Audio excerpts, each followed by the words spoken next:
on location here at the Walmart, and this is a feature on the Schwinn Taff. It's a 29-inch trail bike. It's 24 speeds.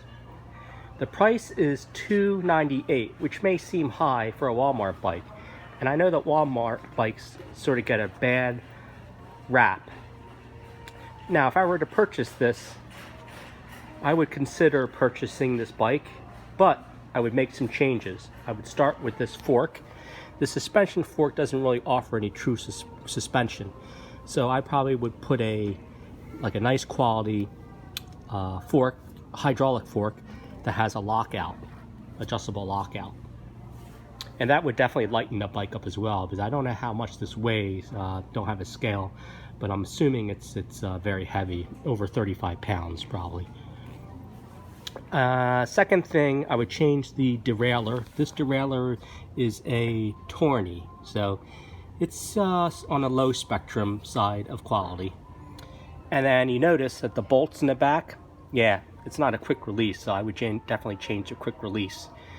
The wheels, the rims look like they're double wall. They do appear to be.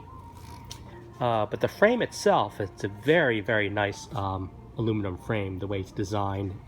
The welding looks really, really good, very solid. And then I would change out the crankset. So this bike would definitely get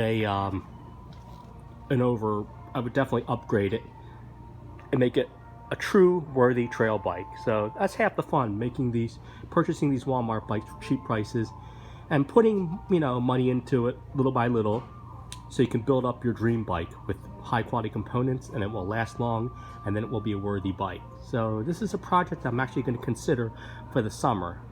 So hopefully I can get some funds together, extra income in the summer. I usually do some extra jobs, and we'll take it from there, and we'll make a project out of it. So I'm looking forward to making that to fruition. Thank you for watching. Have a blessed day.